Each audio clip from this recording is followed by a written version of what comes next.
Yo, bro. Oh my god. Now my mic's working. Yeah, okay. Yo, this is just ridiculous. I had to restart everything just for it to work. That's just insane, bro. Now I gotta redo all my hashtags, every single one of my hashtags, bro. I know you hear me now. Gosh dang, I couldn't believe it wasn't working. I was doing everything for it to work, and here I had to restart the stream. That's just insane, bro. But welcome back, Anna. I haven't seen you for a while. I thought I lost a fan or a supporter. That's crazy. Hold on, guys. I gotta redo all my stuff now. Everything. So give me 2 seconds, guys. Make sure I have everything I need.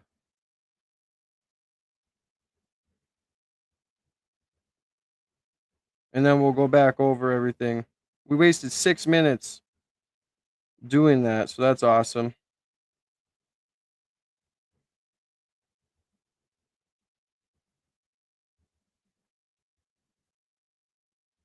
I'm gonna put my kick down below too. You guys need to go follow my kick, y'all. Everybody needs to go follow my kick. And hopefully I didn't get my algorithm messed up. That would be wild. Um Yeah, so like I was saying on the past stream, I'm getting a new MacBook. Should be here tomorrow for my birthday. It's my birthday tomorrow. So everybody double tap that screen, man. Show some love and support. I was thinking about putting my Cash Appy down below if y'all wanted to support me, but I don't know. Maybe I'll just do my Streamlabs link. I think that would be better. But yeah, that was pretty dumb, the little technical difficulties coming in. But yeah, it does that to me too, Gentle Giant. That's why I prefer smoking. But okay, so the studio is gonna be upgraded. We're gonna be upgrading a lot more of the studio. Um I have some visions for it. I'm collecting some stuff to build like a little layout thing where my banner can go on. It'll be right level with my desk. And I'm gonna have a set studio to where I just walk in every time I want to do. That's kind of like what this is, but it's more like in the middle of things. So I'm gonna make a set studio so more things are coming. But yeah, my birthday's tomorrow, man. So make sure you guys double tap that screen, show some love and support, hit the subscribe button. We're this close to 7,000 subs. Let's try and get to 7,000 before we get to 10K. You know, your boy likes to set those little bit of you know, small goals before the big goals. I'm gonna do my little monologue, and then we'll go ahead and get into the video. So yesterday I was watching, or I was working, and I seen Candace was live. Got home and seen that she was live. When I joined in last night, I got this little tidbit. So we're gonna play this real quick, and then we'll hop into the video. But I thought this was interesting. So this is what I didn't watch anything besides this. So we're about to get into it. But let's watch my short. All right. Mind you, my mic that I got from my phone is on point. Guys, Candace is live right now, and she has dropped a major bombshell. Check this out. So up here shows a text thread between some donors and Charlie, what have you, where Charlie says, just lost another huge Jewish donor, 2 million a year because we don't cancel Tucker. I'm thinking of inviting Candace. Ugh, he said. Then he goes on to say, Jewish donors play into all the stereotypes. I cannot and will not be bullied like this, leaving me no choice but to leave the pro-Israel life. Then the person that he's talking to says, please don't invite Candace. This might feel good short term, but it's not good long term, in my opinion. Like all groups, you're going to get wide variety of opinions. That nasty free will thing that God bestowed on us makes life frustrating at times. So basically, through the text thread with Charlie, who I think I didn't watch the video completely, so I'm thinking what she said from this was it was from a donor. And so she released, they kept saying release text. We're gonna guys, we're gonna release our stuff at TPUSA, and when who knows, it might be doctored, but allegedly, but we're gonna release this stuff, right? We're gonna prove Candace wrong. All of us billionaire donors and stuff like that are just really working hard to, you know, make a narrative. And here is Candace dropping another bombshell. I didn't watch the stream. I'm pretty sure she said that it was between him and another donor. That's why the donor was trying to pressure him not to bring Candace back. As you guys seen, he had lost a donor from, Israel. And so he ended up losing a $2,000 or $2 million a year or whatever donor, right? from Israel. And he was saying that this pressuring stuff's really getting to be, ridiculous. And I think they're going to lose me in the movement. And that's hence the reason why he was saying he was going to bring Candace back. So that is also proving, right? When Candace said that she was supposed to be sharing a stage with him again soon. He specifically said, or she specifically said that she's supposed to be sharing a stage with him soon. So we're going to get into the video, guys. I just wanted to say I love you guys. Tomorrow is my birthday. So don't forget to hit subscribe. Right? If I had a, soundboard, I'd be pressing sounds, but it's my birthday tomorrow. So make sure you guys hit that subscribe button, show some love and support, man. We're almost to 7,000 subs, right? Let me see how much we're at before I start this video. Let me see how much we're at. Support your boy. So we're at 6,852. That means we need 148 more subs, man. 148 of y'all out of this stream. Subscribe to your boy. Let's hit 7K on the road to 10. And by the way, in the past 28 days, right, we got 879,000 views. Insane. You guys are the best. I love you guys so much. In the past 3 days, I got like 300,000. So we're doing good, guys. Or past 7 days, we got past 7 days, 311,000 views. But anyways, much love to you guys. My birthday's tomorrow, so subscribe to the birthday boy. Thank you guys for always being here and showing some love and support. Now let's dive into this Candace video that she dropped yesterday. I just played my short earlier in the stream. If you want to go through it, that showed one of the texts or whatever, or the text thread that she exposed. But yeah, hit the subscribe button. Try and help me hit 7K subscribers today, man. Like I said, we're 148 away. Let's run it up. Double tap that screen. Show some love and support. We're only at 4 likes, man. We got 110 people in here. Man, double tap that screen, y'all. My birthday's tomorrow. I always bring the good content. Now, come on, show some love and damn support. Now, let's play the video. I love you. Thank you very much. Happy Monday, everybody. Today, we are going to discuss, or rather, I'm going to... Oh, and before this, Anna, you said you were just thinking of when I'm going to go live. You haven't been on any of my lives, especially the lives where we're going up. 2,000 live viewers. Man, you need to get it together, Anna. Introduce to you a psychological strategy that I refer to as David Hagen somebody. You guys remember David Hogg of the Parkland shooting tragedy? Of course you do. Well, it seems like Turning Point US. By the way, it's my birthday tomorrow, but I reapplied to be remonetized on the 16th. So you already know your boy is gonna get remonetized, and we're gonna run it up. I'm gonna put my kick link, my kick link down below. Go follow my kick. I love you guys. I'll shut up now. USA is now engaging in this strategy of David hogging the public. And I wanted to be clear that it is downright manipulative. And I've really had enough of it. Frankly, what happened over the weekend is that their TP Action COO, Tyler Boyer, went on a little bit of an X binge. I don't recommend it, which was then highlighted by Alex Clark, who has a show over there on Instagram. And I think it's therefore fair for us to turn our attention back to them. So welcome back to Candace.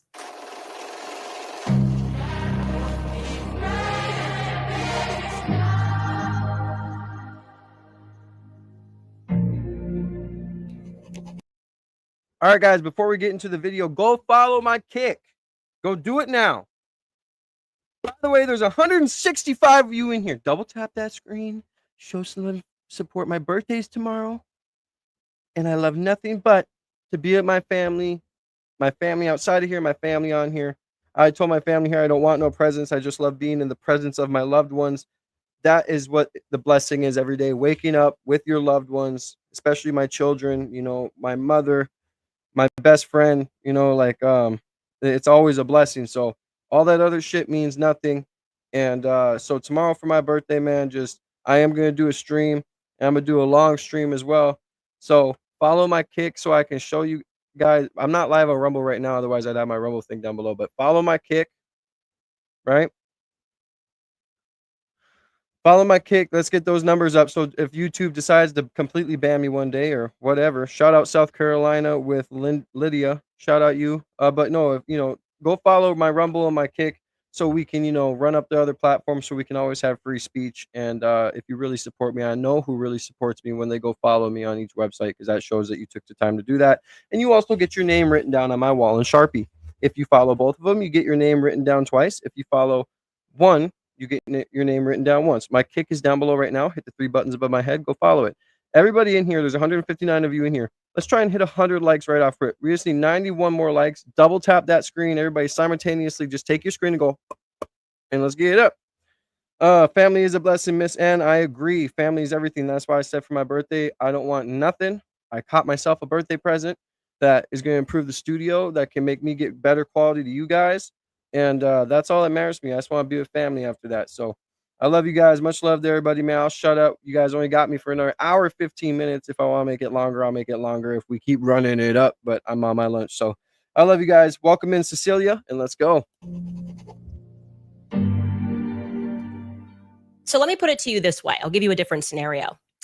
If at this very moment, McDonald's publicly announced that their CEO was stepping down and they were going to replace him with somebody else, nobody would care, right? Like there's not going to be any public outcry about them doing that. The average person doesn't even know who the current CEO of McDonald's actually is. But, however, giving you a different scenario, if out of nowhere McDonald's announced that they were getting rid of the Big Mac, that they were changing their French fries and they're doing away with their chicken nuggets, there would probably be a reaction to that. People would be pretty angry. It would probably start trending. And it's because the reality is nobody actually cares about the corporate structure. But if you change the menu items, that actually changes the substance of the company for people. A very recent example of that, by the way, is the Cracker Barrel scandal, which was hilarious, but it was a good point for everybody to learn, right? Corporate over at Cracker Barrel effed around, and they found out pretty quickly that old man on the logo, that inanimate old man that was with the cracker and the barrel, actually had more meaning to the public than their entire corporate division. They were ready to just walk away from it all because they got rid of the old man and his barrel. Now, I raise this only to say that I have seen multiple political organizations within recent years, especially when money starts pouring in, right? There's this like arrogance that. Yo, Kimberly Mitchell, welcome in. Help support your boy, a young creator, going up real quick. See me now, media man. Show some love and support. But everybody else that's new, welcome in. God bless you guys. Jesus is king. Double tap that screen. I'm thinking we'll do what we did last time. Once we reach 100 likes, I'll bring my tortoise out. You guys can say what's up to Bud. So much love to you guys. Oh, Kimberly Mitchell, you already did like and did you sub? You better hit that sub button, girl. That notification bell. But yeah, I'm interested to see what this live is about. I only see a little bit, so I want to see what she's going to expose and break down. But thank you if you did subscribe, Kimberly, and everybody else who's in here showing love and support. God bless you guys. Jesus is king. I hope you guys are having a good Tuesday. Tomorrow is my birthday, so I'm so glad that I can be here with you guys. And tomorrow I'm going to make sure I bring a longer stream. And there's definitely, better equipment coming out. Like I got better webcam coming, shooting in 4K and everything else. So we're really going up, and I can't be any more grateful. And like I said, the feeling of gratitude is the best feeling. Oh, thank you, Kimberly, for the subscription and the like. I love you, and I love everybody else in here. Let me shut the hell up so you guys can watch the video. Love you guys. Sets in, and they start to delude themselves into believing that they're smarter than their customers, that they're smarter than their audience, so to speak, right? Like the magic is actually the corporate structure. Audiences, I want to be very clear, will catch a vibe pretty quickly. Audiences are smart, they're perceptive. They will sense when something is off. And the harder that you try to convince them that their senses are not real and that they are imagined, the more obvious it actually becomes to them that their suspicions are correct. Something's not right. Now, to just keep up with the same analogy, Charlie Kirk was essentially the old man on the Cracker Barrel logo. People were invested in Charlie Kirk. We have, at this moment, no definitive understanding of what happened on the day that he was assassinated. But what we do know definitively is that the feds are lying to us. That is obvious. It is abundant. If you're able to think thoughts, you recognize that something is very wrong with the story. Hey man, y'all show my girl Candace some love, all right, man. You gotta have some respect for a woman that sticks to her guns like this and stands on principles, for real. That has been presented to the public. And I think that what the public doesn't understand, and I count myself among the public, is why it seems as though Turning Point USA executives, and I'll say seems, are not even remotely interested in challenging that official narrative. They're not interested in challenging it publicly, at least. In fact, by the way, I know it says Kanye's music up above, but hey, My name is See Me Now, or you can call me Kanya. It is what it is. Kanya or See Me Now. But the channel's name is See Me Now, okay? Kanya at best is what you can call me. But much love. Thank you. Shout out RZ, man. I think it was an ex user that pointed out, he put it rather bluntly when he said, so they want us to forgive Tyler Robinson, but to attack the people that are trying to solve the murder of Charlie Kirk? Like, that's not right. It doesn't feel right. It doesn't feel good. Of threats of lawsuits, we're collecting evidence of it. What are we even talking about? And I want to say that what's been bothering me in particular are the micro lies. It seems that they're suddenly in the business of telling micro lies, tiny little misrepresentations, tiny little half. Okay, before we get into this serious note, let me know what you guys think in the chat. So, Erica Kirk, right? I mean, for God's sake, okay. So, when everything first happened, she didn't speak out for a while, right? She didn't speak out for a while. You know, she made her little posts when Charlie was being picked up and the casket thing and all this other stuff, but then when she was at the, you know, Charlie Kirk funeral slash memorial, I mean, it was painted to be the funeral in some media outlets. It was painted to be a memorial. But it all just seemed like a big show, you know? And when she was crying and she was saying all this stuff, like, I forgive the shooter. I mean, I love to think that she's, genuine with that, right? I mean, in a way she could be, but I just really find it crazy that there was so much pyrotechnics. Trump was the last speech. Erica should have been the last speech. But within Erica's speech, first of all, it's innocent till proven guilty. We don't even know if Tyler Robinson's the guy yet. Maybe he was one of them, whatever, right? But she automatically says, that poor boy, he know not what he do. That young man, I forgive him. To me, it just felt a little like scripted. You know what I'm saying? Like,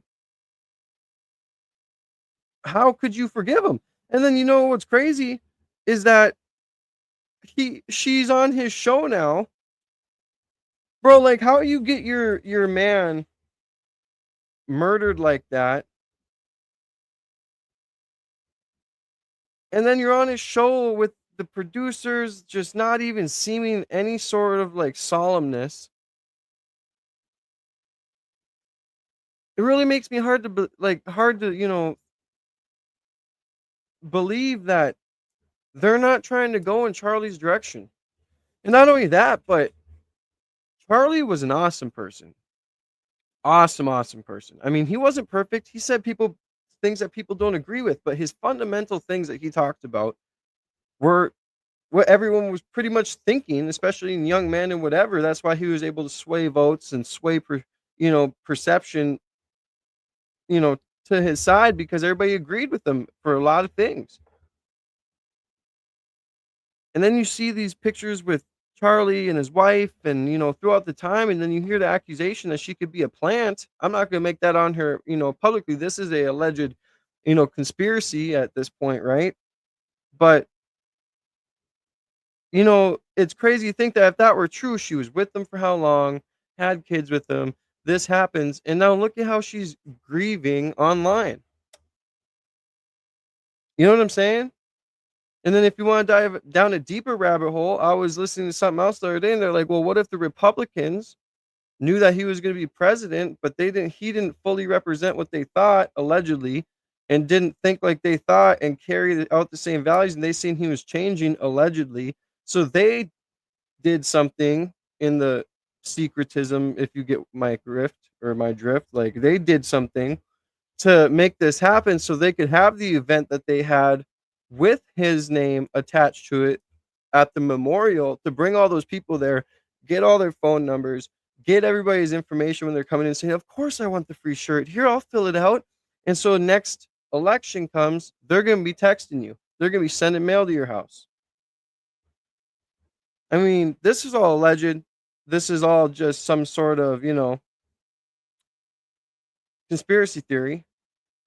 But there's so many holes in the regular story to me where how are you going to sit here and tell me that he jumped off the roof without the gun, but there was something that happened with the gun on the roof Then the gun was just magically found somewhere with engravings on it, which when they said engravings, it was like marker, like chalk marker. That's not engraving anything, brother. I'm sorry. Engraving to me is literally like it's engravings on the, to me it's too scripted, too ridiculous, and something needs to be talked about. But the thing is it's funny too when you look at it from the Masonic thing. The hats that were on the table, 47th degree, and then it was 33 hours. Like these are all just conspiracy theories, right? But I'm just saying, what seems more viable to me is that right now, like I supported Trump before, but right now I feel like he's just the ultimate Israel kisser, right? Like wants to completely just abide by whatever they say. I mean, and I wouldn't be surprised if it was a whole ploy to just get the right to go for the right, or to get people to go to the right, and everything happened because of the right. If you know what I mean, what I just explained earlier. I'm trying not to say nothing too crazy, but I don't know. I'll shut up. I just think it's crazy. And then she drops these texts, and it's like, well, what's right? If Charlie really was going away from Israel, and and these texts I just showed you my short earlier, he did forget, or he did lose another donor, $2 million a year. It's like, if this is all really happening, and Charlie, shout out SW Florida, Southwest Florida. Welcome to the family. It's my birthday tomorrow, so make sure you guys hit that subscribe button with the notification bell, double tap that screen. But I gotta finish up my monologue because I gotta get this video playing. But my thing is this, right? If he really was changing his stance, and it seems like Trump right now in his office is the most pro-Israel president, like, I wouldn't be surprised if that one conspiracy was true, but this is alleged. I'm not saying anything. This is all just bullshit. But hey, man, I'm just saying that there's too much loopholes and everything. There was definitely more than one person doing everything.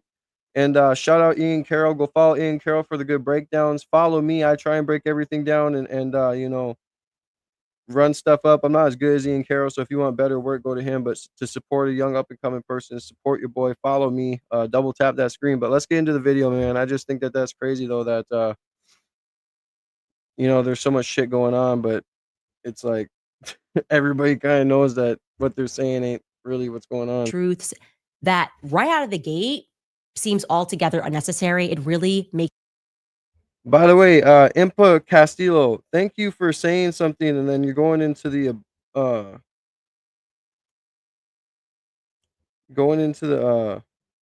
abyss for talking shit. If you don't like me talking on my channel, then leave. I'm gonna talk on my channel anytime I want. So it is what it is, man. Uh, let's get through the video. Let me be quiet because y'all only got me for like another hour. But much love to you guys. God bless you guys. Jesus is King. Keep double tapping that screen and hit the subscribe button. We're this close to 7K, but we're on the road to 10K. Makes me wonder, who are they protecting exactly? You'll see oftentimes they and other influencers will invoke Erica. Welcome in, Danielle. That it's not appropriate to ask questions. It's just not appropriate while Erica is still mourning for you guys to ask any questions. And I'm just going to come back at you with some common sense. What sort of widow wouldn't want people to investigate the assassination of their husband? She has not explicitly said that, but the influencers are invoking that. Right? They're invoking, like, it's not appropriate right now for people to be asking questions. That's what I mean when I say they are David hogging us. Okay. You could also use another example. Somebody that was on the right, Kyle Khrushchev. What essentially means is that when a tragedy takes place and we are emotional, our emotions are raw. Me especially, I think this was the first time where I couldn't really check my emotions. I'm just now like moving out of the grief stage. There will be people that then will try to manipulate you, right? They will try to manipulate you by using that strategy of saying, well, it would be really wrong. It would be really wrong for you to look beneath this layer or to ask a question about this. And it would be an injustice to Charlie Kirk's legacy, really. Yo, sloppy 2 seconds. I ain't tripping about the all caps. I'm not tripping about that. Thank you for your service, brother. Straight up. Never have to apologize for nothing like that. If you really loved him, then you shouldn't do this, okay? Because the tragedy just happened.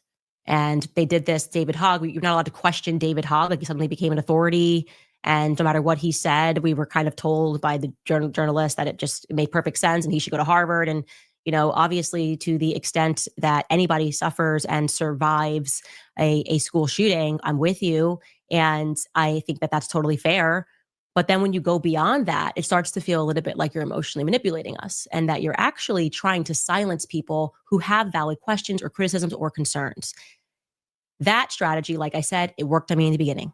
I was definitely completely worked by it. And I was feeling like, even though I knew that they were telling white lies, that I should just allow it and to instead focus my entire attention on just unpacking the federal lies. But you know what? Over the weekend, I realized actually, no. Lying, full stop, is weird. It's weird after a tragedy. It is weird after someone that you purport to be your best friend. You're so close. Why are you telling micro lies about that person? And actually, by exposing those lies, perhaps it will reveal a bigger picture, because what would motivate it? What would actually motivate it? Now, I'll give you just one example here, and we're going to get into some stuff that's rather bombastic, if I'm being frank. But one example that I bit my tongue on a couple of weeks ago was when influencers randomly went on a full attack mode against me when I very casually, you guys watching the series, very casually mentioned that Catholic. Hey guys, we're damn near 1,000 people in here. It's my birthday tomorrow, man. October 8th. Can't y'all show some love and support? Double tap that screen, man. Double tap the screen. Let's try and get to 200 likes, 300 for my birthday, man. And I'm also coming out with you with a long stream tomorrow. God bless you guys. Double tap that screen, man. Show some love and support. And hit the subscribe button, man. We're on the road to 10K, but we're this close to 7. We're hoping that Charlie was going to take the next step and convert. Like, of course, I'm Catholic. Of course, what would be wrong with me sharing that? Everybody was sharing their stories about Charlie and the conversations they were having. But for some reason, Candace saying, and I'll sum it up, effectively, it was like 2 sentences. Charlie was going through some spiritual changes towards the end. Catholics were hoping that he'd take the next step because he was praying the. Thank you guys for the happy birthday messages. It's my birthday. Zabu, happy birthday, man. Straight up. I'm about to be 26. I think I'm gonna go through a midlife crisis. I'm not even gonna lie. I'm getting closer to 30. Oh my God, I'm gonna go through a midlife crisis. I'm not even playing around. Thank you for the 107 likes. See how quick we went? We're at 40 something. Now we're at 107. Y'all can really do something when y'all want to show love. Thank you so much. Tomorrow is your sober day. Hey, Xavier, bro. God bless you, bro. Forget my birthday. Everybody say shout out Xavier for being sober.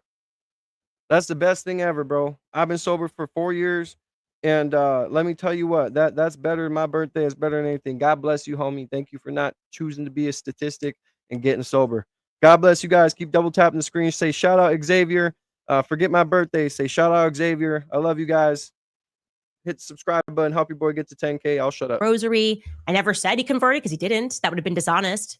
But people were somehow really angry. Somebody clearly hit the panic button. Suddenly a bunch of videos were being made disputing the narrative. People were going, I knew Charlie and he was truly evangelical to his core. Blah, blah, blah, blah, blah, blah. And I want to tell you this, it felt coordinated. It felt fake. It felt unnecessary. But most importantly. Hey, man, hold on. I just got to stop it again. You see the vibe in here? Thank you to everybody for shouting out Xavier because he deserves it too. Thank you guys so much. Forget about me. Shout him out, man.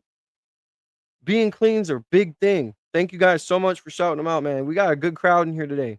Everybody double tap that screen. I see what you said, Xavier, and thank you, Billy. Yeah, and what the guy who said go to sleep, kid. It was a joke about a midlife crisis. It's a joke if you can't tell. I mean, duh. But much love to everybody, man. God bless you guys. Thank you guys for being so positive, man. Keep double tapping that screen with your thumb. Pop, pop. If you don't like me, hit me in the face. If you don't like Candace, hit her in the face twice with your thumb. But hit the subscribe button, man. Join the family. We're on the road to 10,000 subs. For my birthday, let's try and get as close to 10,000 subs as we can. My birthday's tomorrow. So by the end of my day tomorrow, we better be at 10K, man. Y'all better show some immediate crazy love. I love you guys, man. I'll shut up. It was untrue. Okay, it wasn't true. And I'm going to share with you some more truth so that you can contextualize it. Charlie was attending Mass weekly. He was sometimes even attending Mass daily. He was not attending Pastor Rob McCoy's church. As I mentioned before, yes, he was praying the rosary. Charlie, in fact, was wearing the St. Michael pendant when he died. Okay. As has already been publicized, Erica took a Catholic bishop with her to pray over his body on the day that he died. These are all indisputable facts. And it is also a fact, which was presented by Megyn Kelly, that a few weeks before his death, Erica had a priest come over to pray over them when some witches thought it would be funny, whatever, to put a hex on him. Okay. That's a lot. Hey, yo, have head. Hey, man, I appreciate you joining the family. And I know you're just joking with me. I was just, I just think it's funny because, not gonna lie, a little bit of my head or a little bit of my, in my mind is like, God, I'm finally past 25. I'm closer to 30. Oh my God. But it was just a joke. But much love to you guys. Thank you. Everybody in here who's showing love and support. Everybody else who's talking shit about me yapping. I'll yap as much as I want. So shut up. On the road to 10K, double tap that screen, hit the subscribe button, and I'm getting views you would never get. So be quiet, bum. Of things that were happening behind the scenes. And the people at Turning Point USA knew those things to be true. Okay. They knew everything that I just shared with you. They knew for a fact. So I was a bit astonished when Andrew Colvett and Alex Clark similarly jumped in this inauthentic attempt to dissuade the idea that Charlie was softening on Catholicism. It read to me like just sheer hatred of Catholics for no reason at all. Here's what they said. I'll jog your memory. I want you to listen to this now in the context of all of the additional details that I just shared with you. Okay. Take a listen. Was he becoming Catholic? No, but he really loved Catholic Mass. He loved the ritual of it. He loved the beauty of old Catholic churches and the stained glass. And him and Erica would go sometimes. Yeah, well, Erica's a cradle Catholic, but she ended up kind of like me. I grew up Catholic and First Communion and went to Catholic high school, but then I ended up becoming a Christian in college through a Protestant church, through a non-denominational kind of more experience. It was actually Presbyterian, and then it was kind of non-denominational. And I think Erica kind of follows that same path. She and I share that. Also, by the way, I just want to draw attention to, she's posted a photo of her and Charlie and the kids in Mass before, and somebody in the comment section said, "Oh, are you guys converting?" And she Thank you for the 1.2K converter or concurrent. Oh my God, I can't even fucking talk. I'm sorry. I'm so busy making my own food. Double tap that screen, man. We got 1.2K in here. Let's try and get to 500 likes for my birthday, man. And double tap that screen. Much love to you guys, though. God bless. I'll shut up. I just wanted to say that. Come on now, show some love. said, "No, we just like attending sometimes." So she herself had said no. Yeah, publicly. and I think Charlie, one of the things, Charlie really hated worshiping in like a gym, or some sort of kind of blank space that you just turn into church. There's no problem. He didn't have a problem with the act of that. He just didn't prefer it. And he loved, again, the ritual, the ancient, feel of a Catholic Mass, and the fact that everybody around the world that was worshiping as Catholic, he loved that. So he had some really big theological hangups with that. You can go check the videos out, him debating with Michael Knowles, in good fun. I mean, they were dear friends, but they loved kind of debating the whole Protestant versus Catholic thing. Now, given everything that I've shared with you, does that conversation register as like totally and completely authentic, or kind of trying to be like, yeah, no, like he loved the architecture of things, but beyond that, nothing was happening? Like that's not fully honest. And it registered to me like a cover up of sorts. And I was wondering, like, what are we exactly covering up? Like I wasn't going Catholic gang, wasn't trying to bring back a 30 years war. I was just sharing the communications that I had with him. And now I felt like suddenly so many people were racing to establish that his legacy was anything but Catholic, right? Like he was super duper Judeo-Christian. And ironically, it was Judeo-Christianity that I was challenging him on personally, like privately. And I was speaking to him about the political pressures of it, the way that I felt because of last year, that it registered to me like more of a cult than a true theology or a religion, or a religious aspect rather. And it was back in February of this year when, out of nowhere, he's the one that actually messaged me and said, and said Catholicism is sounding better and better in February of 2024. This is kind of when we started having that discussion. We should chat soon. Catholicism is looking better and better. Okay. I then offered back to him a chart just showing how the phrase Judeo-Christianity kind of is really associated with the dawn Bro, if you people are trying to talk crap about me watching this video, I definitely do deep dives into other things on other streams. So if you're new to the channel, I can tell because you just sound like an idiot. And all your other favorite YouTubers do it too. It's called covering the fucking news. I'm pretty sure Candace right now is the news, especially with what she's doing and what she's dropping. So if you have a problem with it, it's fine. But just be prepared for me to send you into the abyss because I don't need you on this channel, man. You just hating, bro. Straight up. I'm putting in work to do this stuff, improve the studio, do deep dives, all this other shit. You got a problem, then get on out of here. I really don't give a fuck, bro. And I don't care how it sounds, bro. Like, don't be trying to sit here and tell me that I'm doing something wrong that every other YouTuber does when they're covering a damn news topic. Shut up. Of the nation of Israel, right? And we did chat about it. We talked about it a lot. And I was thrilled, like I said, and I was being honest that he was attending mass. Okay. But I want to again state that Charlie was not attending. Much love, Everett. Thank you guys for attending. And by the way, thank you to everybody who is showing love and defending me. I really appreciate you and I love you guys. God bless you guys. Jesus is king. Appreciate you guys for being a part of the family and being a part of the come up because we're gonna keep prevailing and keep showing these people why they should hate us more. So God bless you guys and hope you're having a good week. So it registered to me again as somewhat disingenuous when Pastor Rob McCoy came out and effectively asked me to, stop looking into all of the things that had happened in the lead up to Charlie Kirk's assassination, or at least asking me to pause it rather would be more fair of an interpretation until the memorial, right? I'm going to jog your memory here. Here is what Pastor Rob McCoy wrote on his Instagram after I exposed the now infamous Hamptons meeting, which took place. He wrote this: Charlie Kirk was my friend and I was his pastor. I want to simply say this regarding Candace Owens. Charlie Kirk was a friend to Candace and never publicly. Because Jesus is king. That's why. Jesus is king. I love you guys. Spoke poorly of her, although he disagreed with her. He never operated nor entertained gossip or innuendo concerning Candace. My only comment I offer regarding Candace is this: I only wish that at this tragic time of mourning, she would be the friend to Charlie that he was to her. He would never have treated Candace or her family in such a way had, God forbid, this tragedy been hers. All friend loves at all times. Proverbs. Now, I want to be very clear. If Charlie was a friend of mine, I sure hope if I was assassinated in front of the world that he would raise hell to figure out what actually took place in that day. That's not being a friend. A friend is not someone who stays silent when lies are being told by the federal government. That's not a friend. Again, emotionally manipulative. The family can't have you finding out who actually killed him. The family can't have you looking into those things of who was pressuring him behind the scenes. That's not good for the family. It bothers me. I have to be honest with you. That bothers me. I don't even like that to the untrained eye, he's kind of representing himself or representing Charlie as like a current congregant of his church. I feel like a lot this year I have been feeling as though these pastors are just not as honest as they should be, right? Is that the vibe? Like a lot of pastors are not really so concerned with the truth, is what I would say. So we should zero in here on Rob and what his motivations might be, right? Why did he decide to post this after I revealed that Hamptons meeting?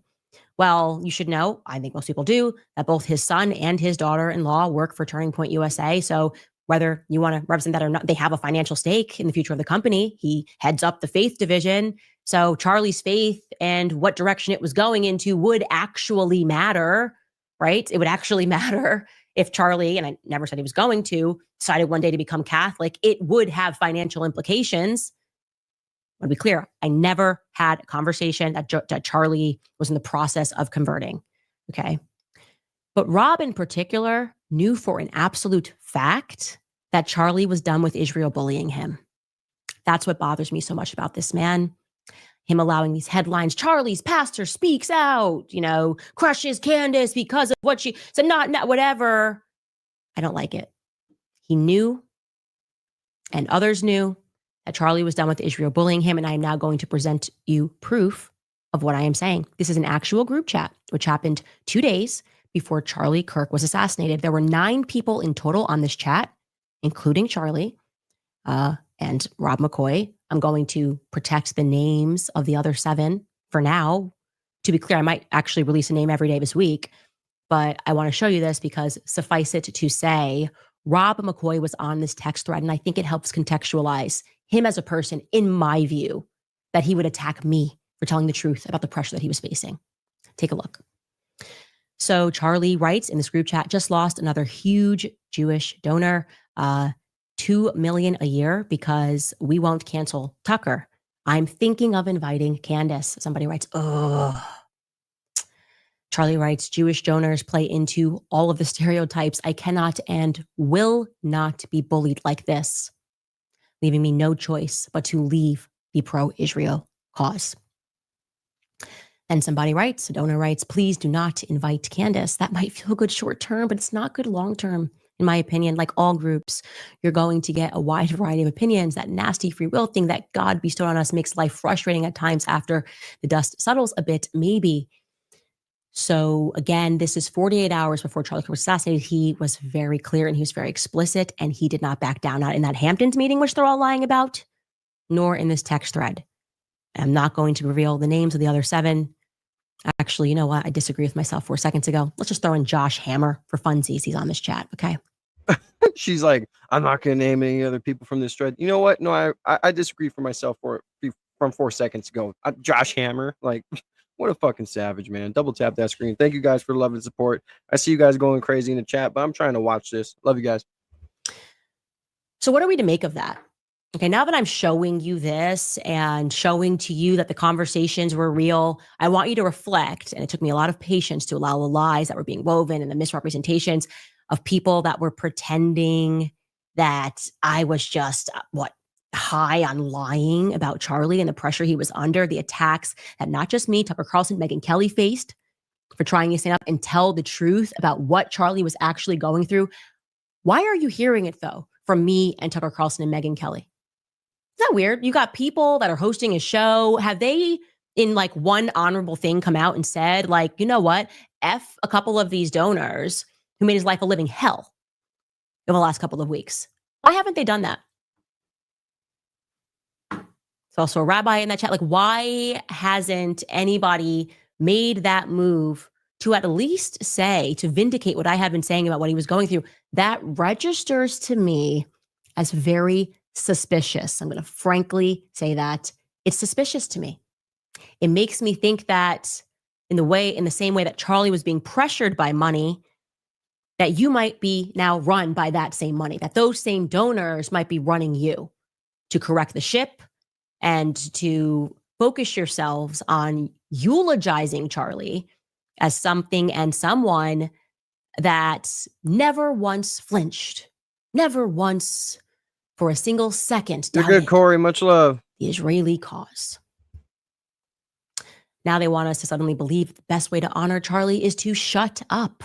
The exact opposite of what he quite literally laid down his life doing.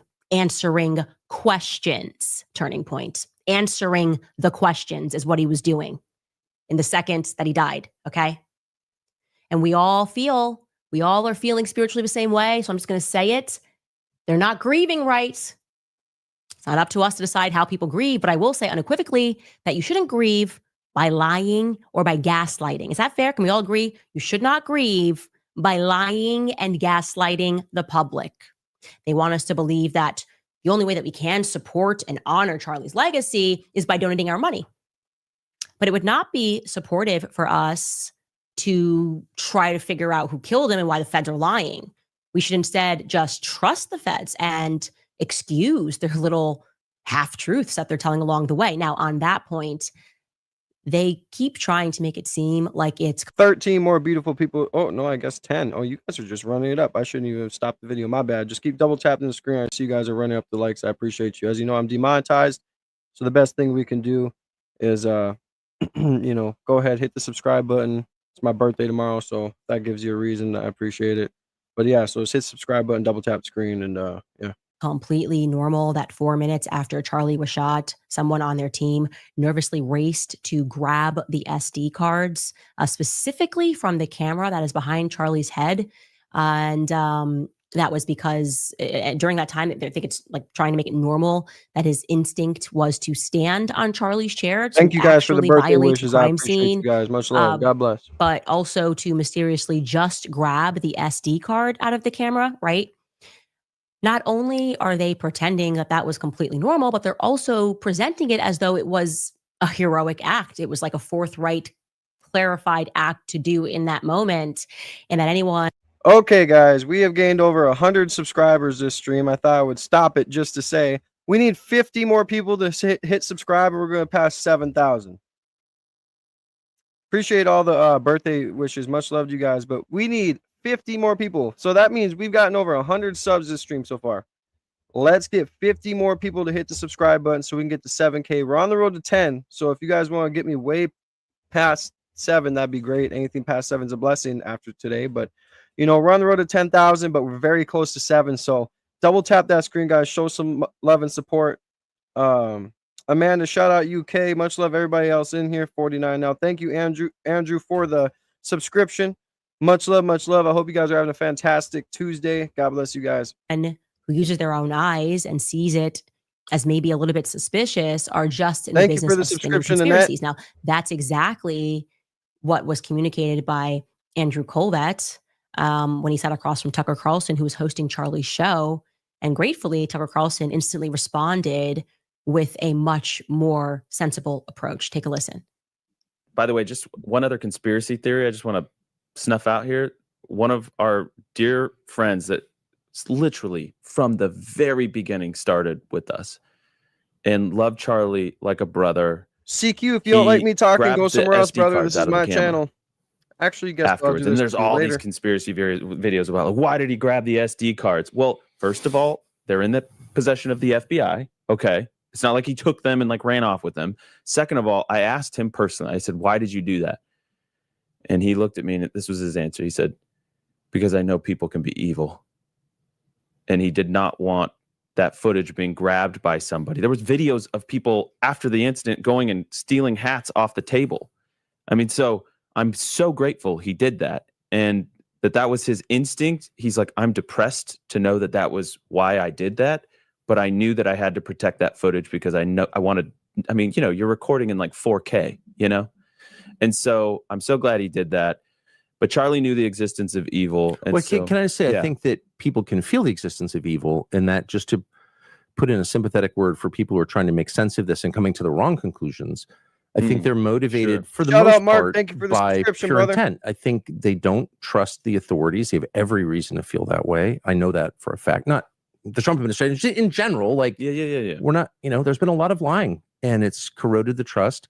That's not their fault. Actually, they're the victims of it. That's a good point. Thank you for saying that. Yeah, thank you, Tucker, for saying that. And this is the reason why Tucker is so big, because he has this. All right, guys, we need, instead of 50 more people, we need 17 more people to subscribe, guys. 17 more people. Thank you guys so much for the overwhelming support. This is just crazy. I mean, I couldn't, you know, be any more grateful. Like I always say, the feeling of gratitude is the best feeling. Thank you guys so much. 17 more people, man. I love you guys. Thank you. Perspective. He understands like what the average person is thinking here. And the average person looks at that and they think it's shady. And, you know, saying that there was this heart-wrenching moment where Keely, then go watch Candace's live. People that are here to watch me and join the family and join me on the road to watching and breaking down certain things. So be quiet and go to the channel then. Everybody, you just, now you're gone later. Worried because people were stealing stuff on the table, but also you took that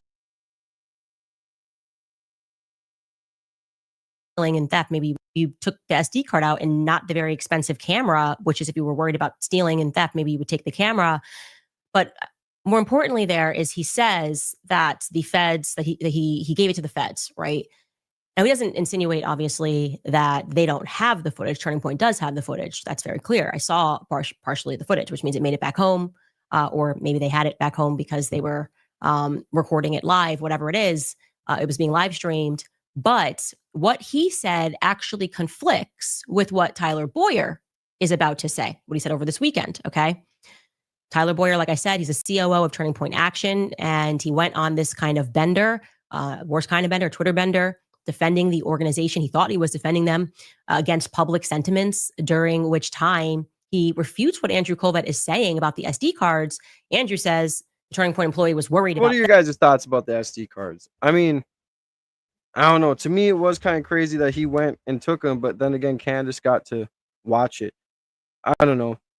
To me, it's just all crazy. I mean, everything just happens so quick, so many different angles. And then we all know that it's very possible that Tyler ain't the guy. So, I mean, watch Ian Carroll. Ian Carroll was going over something. People were saying that the door on one of the balconies was open, right in plain sight, or plain, you know, line of sight. So I don't know. What do you guys think? I mean, just right away, like there's, not even any seconds to, think about how the boss was just murdered. You're going to go grab the SD cards, which I guess if that's protocol, like they said, that's protocol, but theft. But Tyler says that actually he was instructed to secure the SD cards before the campus went on to lockdown. Now here's the tweet, so I can show you that.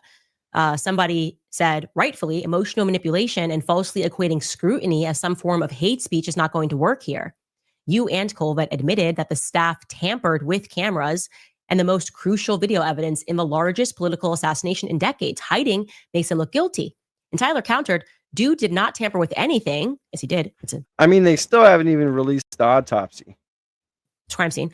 The law enforcement officers asked them to turn them over immediately so they didn't get lost in commotion before they took everyone into lockdown. Now, that is just not true. That is not true. What Tyler is saying is not true. I spoke to that Turning Point individual, as I told you, and he never once mentioned that police officers. I explicitly asked him, why did you take the SD cards out specifically of the camera behind? And the answer that I was given sounded more like what Andrew Colvett said. I was emotional. I knew that Charlie was dead. And my instinct, he told me, was to make sure that I secured the footage so that Erica would not have to see it again. Like, he didn't want Erica to have to see it and have to relive it. That is what he said to me on the phone. Nothing about police officers. No one's ever heard police officers ask them to secure the footage before lockdown until Tyler Boyer tweeted this weekend. I don't like it. Okay. I just don't like it. Now, to be fair, Tyler is making it clear that he is. Apparently people were saying that, you don't have to do an autopsy in Utah. And apparently in Utah, it is law. You have to do one. So, but that's the thing. Like, there's a whole bunch of wild conspiracies. Like, they're saying that, his bones were made of steel and they got the bullet under the wound, and that the only reason that you don't do surgery on a dead person, so that's why they said he was like in stable condition at first. I mean, there's so much speculation on different things. But regardless, why was there a surgeon speaking out, right? That's one crazy thing. Not only that, but where is the autopsy then? Like, to me, it's too much. We all know a 30-06 isn't going to just stop right here, bounce off the freaking spinal column and go right back to where, entered. You know what I'm trying to say. Entered. There it is. I'm an idiot. But, there's just a bunch of crazy things when it comes to that. And the one thing is, though, is the lack of transparency in the files when it comes to text messages and in times of things that happened after a while that was getting a little bit murky. Like, everything's just kind of like leaving open loopholes for everything. I mean, none of it makes sense at all to me. We seen what happened to JFK with, what happened to him when he got shot from that distance, right? Dude, a 30-06, like, the blood spatter behind him would have been like so exponential. It would have been insane. Like, there was no way that thing would have been completely clear blood. Then, I don't know. Responding to all of these tweets, or X's, whatever we're supposed to call them, because there have been people, he says, that have flat out accused the organization of having a hand. And guys, I didn't quit music. There's plenty of people who do music and do fucking YouTube. So why are we gonna question my life when you're the one watching me right now? Be quiet, you keyboard warrior people. Like, straight up. Charlie's murder. He doesn't share when or where exactly that happened.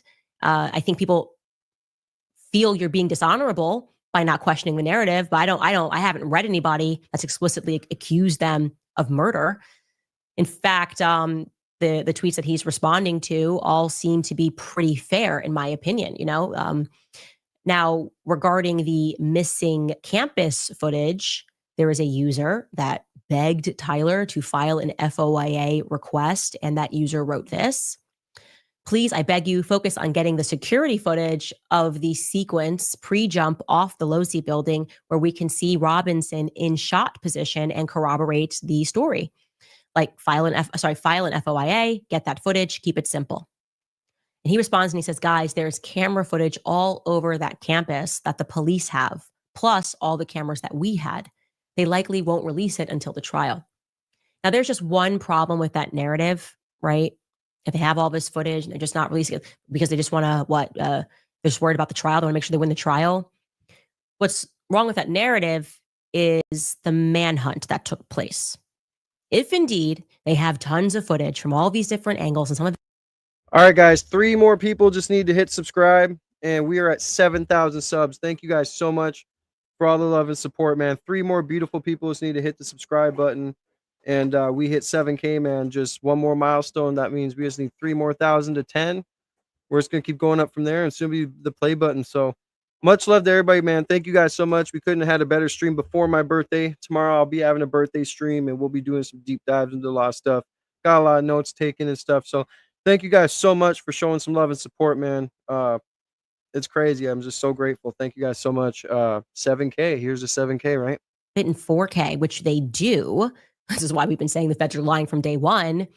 And the first time that footage should have been deployed was during the 33-hour manhunt, right? Why didn't they release more footage at that time, right? If they were actually interested in catching the killer, why only release a blurry image when there is, as he mentions, footage everywhere, all over that campus, every inch? Are we supposed to honestly believe at that time their thought process in the middle of a manhunt was, well, let's not release too much except for a blurry image, because I know we don't have him, but in case we do have him, when we do get him, we want to make sure that we are able to try him by not releasing footage, which makes no sense, by the way.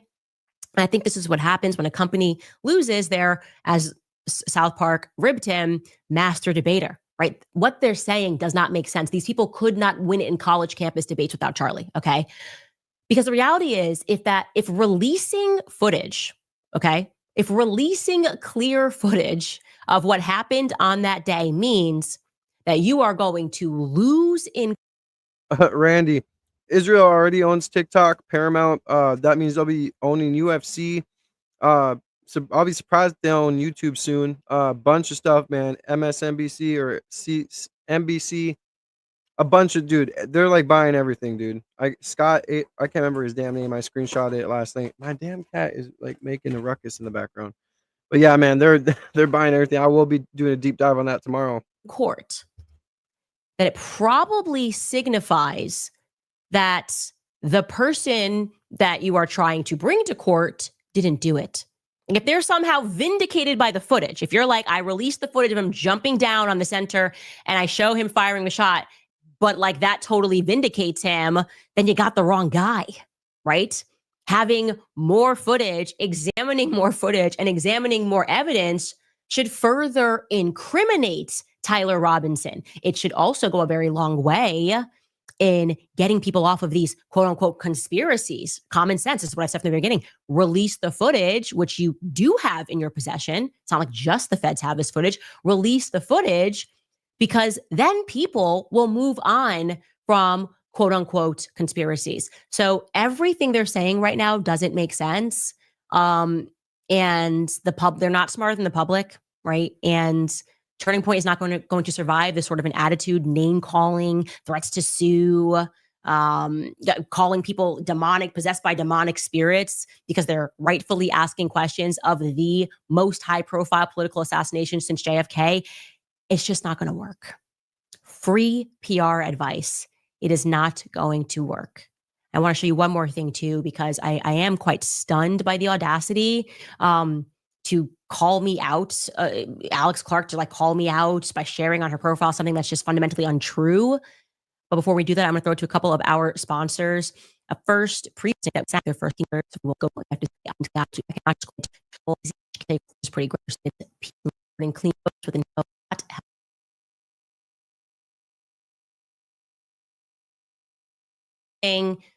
Turning Point US use code Candace. All right, you guys. So how are we supposed to honor Charlie, right? You honor Charlie, of course, by donating to Turning Point USA and shutting up and trusting the feds. Don't question anything. Yo, much appreciated, everybody. 7,015 subs. Thank you guys so much for 7K today, man. Hopefully we can get to 10K by the end of the month, man. It's my birthday month. So thank you guys so much. My birthday's tomorrow, and thank you for the early birthday present, y'all. Because it's just not right or whatever. You shouldn't even question the things that Charlie was questioning, right? The spin is in. I got really annoyed last night going through. Somebody tagged me and said, you see Alex Clark posted, and tried to make it seem Like I lied about the new Doge department when I literally shared the email from Charlie. They're even using this kind of like, I call it Christian slop, okay? Because what they're serving up to you is, well, if you're a good Christian, you shouldn't do this. Like they're kind of saying it's demonic.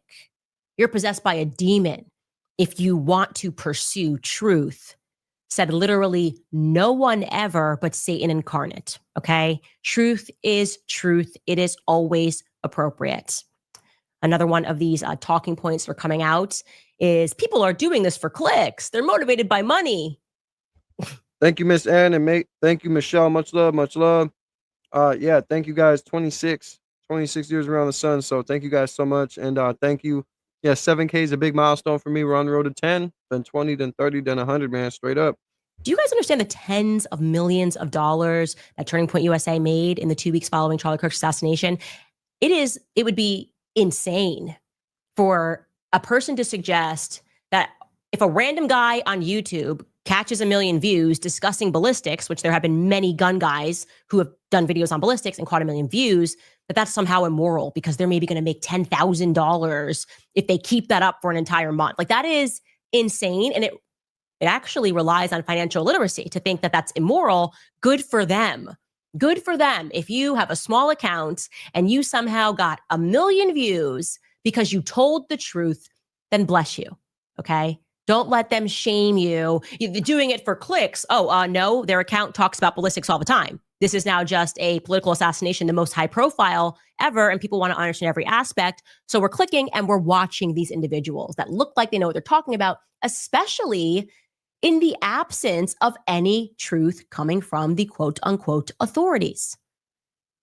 So what are we supposed to believe? That the more moral thing would be for us to behave like Turning Point USA employees? You know, Alex Clark calling me out, you kidding me? Should I do what she did? And it would have been more moral for me to invite the Wall Street Journal a literal week after Charlie is murdered to photograph me in high boots standing over his memorial site at the office, like the outside memorial vigil where people mourn and drop off flowers and gifts, because that's exactly what Alex Clark did. And I thought it was icky. I thought it was gross, but I didn't say anything because everybody mourns in their own way. But I got to stop saying that. I got to stop saying everybody grieves in their own way. This is the article. It is funny how people want to hate on people like me or Candace who aren't getting funded by, Israel, but, they'll definitely jump to Officer Tatum or all these other people who are getting, like Officer Tatum's getting $7,000 a show, $7,000 an episode. That's not a sellout. Yeah, okay. People calling Candace a sellout are just wild. That was published on September 18th. So we can assume that they at least photographed her one day and interviewed her one day earlier, right? That's being charitable. So this was done latest, again, 1 week after Charlie was assassinated. Again, take a look at this. Pull that up. I'm going to pull this photo up because I just want to look at the photo. This is literally her being shot in front of the gifts that people are dropping off for Charlie. But maybe it's Photoshopped. Doesn't look like it is to me. Even if it was Photoshopped, I would be losing my mind. I don't understand how anyone would let this go out and think that it's okay. If they knew Charlie, I couldn't even speak to the press that week. I still haven't spoken to the press about Charlie Kirk, actually. I haven't even given one interview about Charlie Kirk because it felt icky to me. I'm just focused on investigating his murder. Anyways, I want to read a little blurb from this article. Again, published September 18th. Alex Clark was about to head to the airport for a work trip to celebrate the first anniversary of her podcast when she heard the news. Her boss, Charlie Kirk, had been shot. She says, quote, "The very first thought that popped into my head was, I'm so glad that Charlie knew Jesus," said Clark, 32, who hosts the Maha-friendly podcast Culture Apothecary for Turning Point USA. The second thought was, what will happen now? And the third thought was, thank God Trump is president.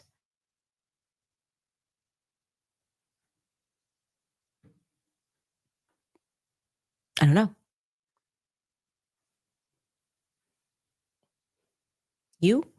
People around the world didn't even know Charlie. Okay. Third thought, thank God Trump is president. Like MAGA. Did you go MAGA? Did you go like, I'm glad he knows the Lord, and then MAGA?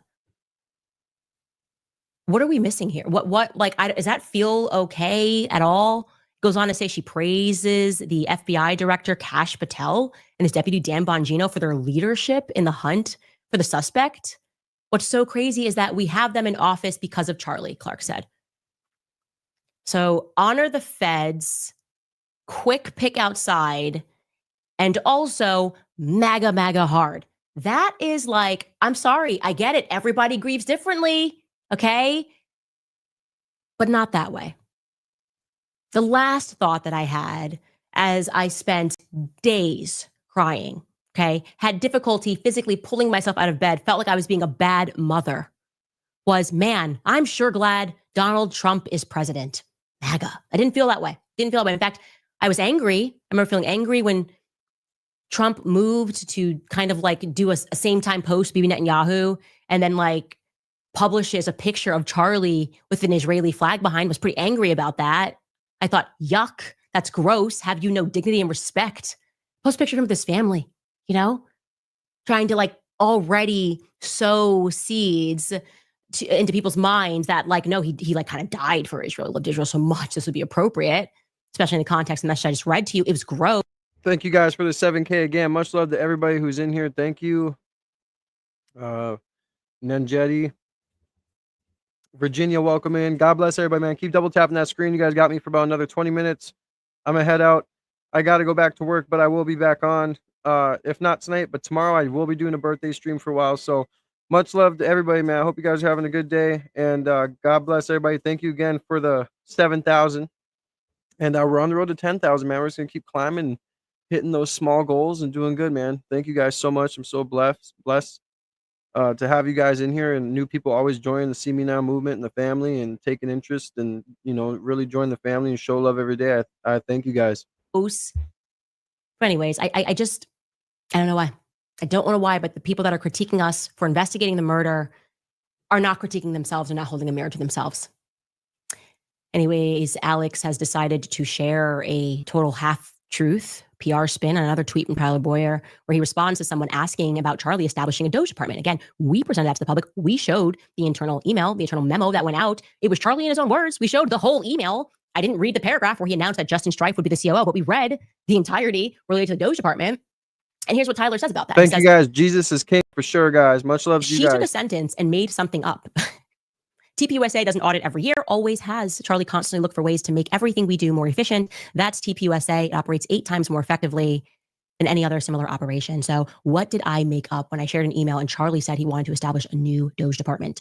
Why would he call it new if he was doing it every year? And wow, what foresight you had as a company that's been around for like 10 years or more, maybe more 10 years, that you were doing Doge since the beginning? No, you're conflating and it's dishonest. It's dishonest. The audit has F all to do with Doge. The audit is what 501c3s are instructed to do. Audit, get an independent auditor and audit yourselves, or else the IRS will hound you. Now, when you are auditing yourselves, I will guarantee you the Clinton Foundation audited themselves annually. That does not mean that there is not corruption. It does not mean, it means that you're doing things that are above board from a government perspective. It does not mean that within your own organization there is not corruption. That is the reason for a Doge department, at least according to what Elon Musk said. Nobody, when he established Doge with Vivek Ramaswamy, was thinking that he was going in there because he was going to see if they're violating the IRS laws. No, I think he went in there to see wasteful spending and to see where the money was going, where our tax dollars was going. That's the vibe I got. So they're relying on us to be, again, financially illiterate, to not understand how it works. I shared a 501c3 lawyer with them, so met her in her offices with Charlie, and she explained the reasons why she said that you got to get an independent auditor. I actually think that for organizations of a certain size, you're required by law to do an annual audit if you're 501c3. I think it's state by state that guides that. But to present this like this means we're above board, I have a feeling some people are going to die on that sword, because the reality is that big companies, inevitably, you will find corruption. And I'm hearing some stuff, okay? A lot of contractors, that's something that you can do as just one example that's completely legal, but utterly immoral, is if you're outsourcing all of the millions of dollars to contractors and you're getting kickbacks. That's just one example, okay?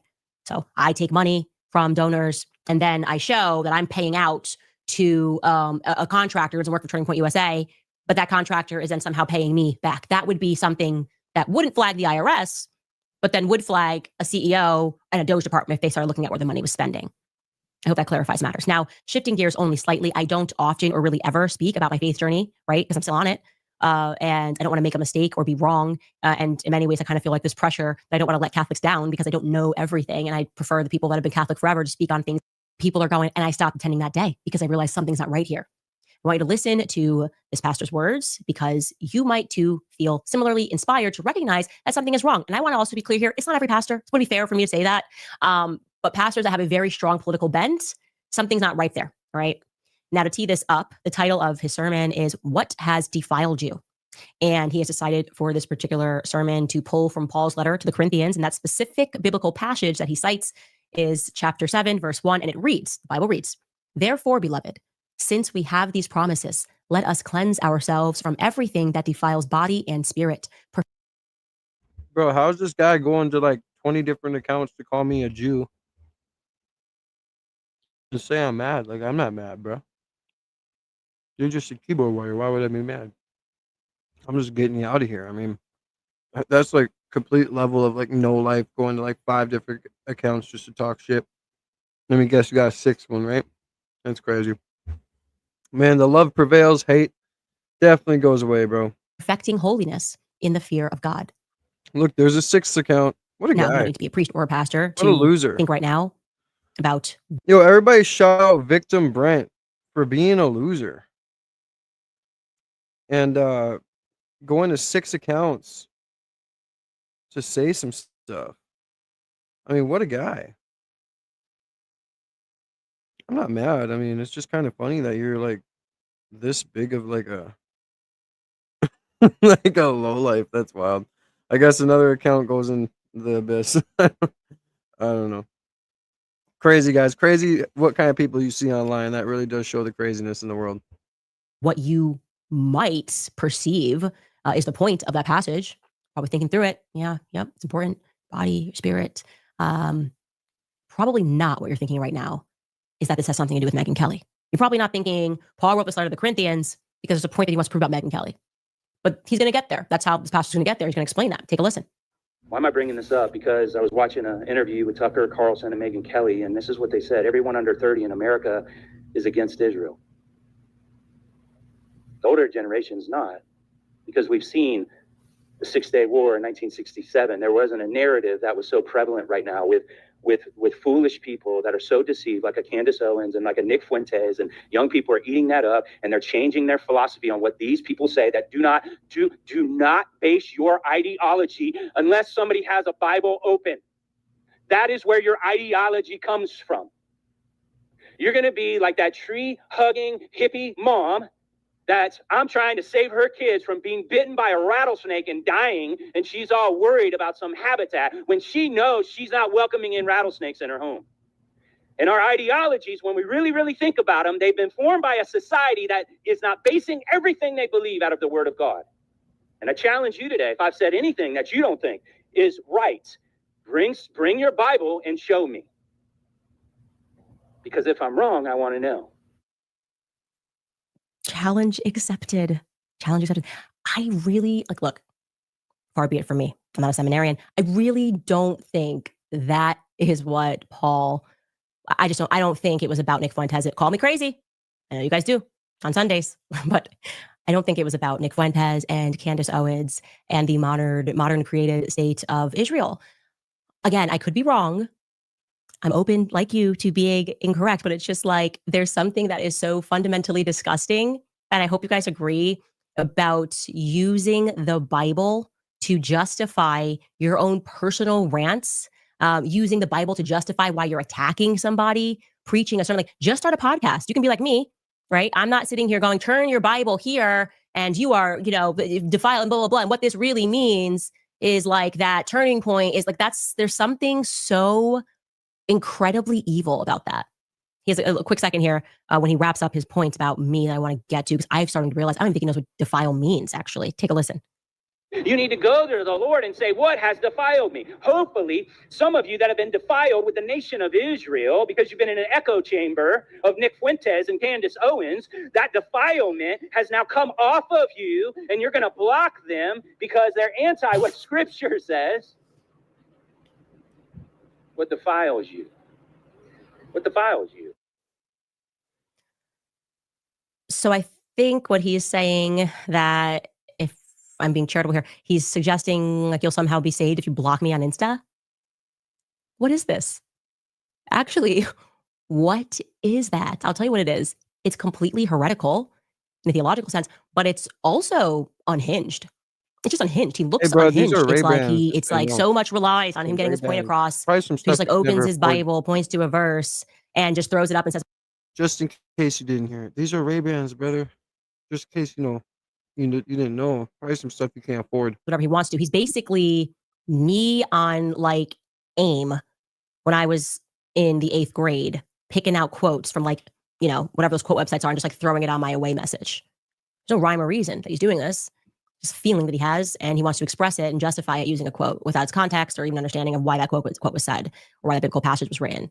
It's wrong, and it's also deranged. Everything that's happening right now to continue to justify what the state of Israel is doing, the modern state of Israel is doing, which has nothing to do with the ancient Israel, the biblical Israel, is they are now trying to censor us, trying to control our speech. They are murdering children. And so the more that you defend this and that you pretend that this is what God wants, the more that you will expose yourself, right? The more that you expose yourself. Even this headline is crazy. This OBG Floyd, I'm trying to, but he must have like 10 different channels. I don't know. He's like a lowlife or something. I mean, he just keeps coming back. It's all good though. I mean, I let him go up until, see, he has like another channel. I don't get it's just crazy. And say if I say something too much, YouTube gonna try and strike me. But this guy can get up in here like and do this to a person he don't even know, be a complete loser, and YouTube does nothing to him. That's crazy. This came out that like their TikTok, which we covered this before, the moderation team, like IDF soldiers, and Bibi Netanyahu saying like, we're taking over TikTok. Like, my agents are going to get that in a purchase. That's what needs to happen so that we can win. Announcing essentially psychological warfare on the American people because they don't think we can think for ourselves and decide who we want to follow on X all by ourselves. Apparently, they're going to ban the juice box emoji, right? Because they can't talk about the modern state of Israel, have been using like the apple juice because juice can sound like Jews. And so they're now moderating that. And I will say this, that's going to be funny because it's going to be a game like whack-a-mole. And all we can do is laugh at it because these people are savvy. These TikTokers are like, they're pretty savvy on the internet. They're going to be announcing like, let's use this emoji instead. From now on, this represents the modern state of Israel. And before you know it, there's going to be no emojis that are allowed on TikTok. Actually, it would be funny. The funniest thing that they could possibly do right now is every time you want to talk about Israel on TikTok, use the term TikTok and see if TikTok will ban TikTok from TikTok. That's how we win. Like if that happens, we win. Okay. We get to laugh forever that we made TikTok ban TikTok because TikTok is actually code for Israel. The modern state of TikTok. That's what I want you guys to do. So that would just be funny. And we have to actually have fun because it's getting so crazy. We have to actually have fun and continue to smile and laugh and to be happy warriors for truth. Because Charlie always believed in being a happy warrior. That is just a fact. Anyways, you guys, let's all right, guys, she's just gonna go off and do her little fucking ads and stuff, and then her little sponsors and whatnot, and then her comments. So I gotta head off to work. I'm gonna go back. Much love to you guys. Thank you for tapping into the 1 o'clock special where we try and break down the recent events that are going on behind this craziness and other stuff. Whoever tapped in Sunday was definitely a G. Thank you guys for helping me hit 7K on my birthday, by the way, man. Well, tomorrow's my birthday, but y'all are the best, bro. The feeling of gratitude is the best feeling, dog. And like every time I get up on here and kick it with you guys and chill, it's always such a good feeling because I always know when I get on here, it's gonna be something crazy, some good interaction. So much love to you guys. God bless. Hope you guys have a great rest of your day. And if I don't get back on tonight to do the deep dive, I'm definitely doing a deep dive tomorrow. So for my birthday stream, we'll be doing a good few hour stream. So much love to you guys, man. God bless you guys. Hope you guys have a great day. And thank you to whoever joined the channel, man. Y'all are some real G's. Thank you for joining the See Me Now movement. We got more coming. Quality's gonna keep getting better. Everything's just gonna keep getting better, man. So much love to you guys. Thank you guys so much again. Have a blessed day. Stay safe and stay educated. Much love, y'all.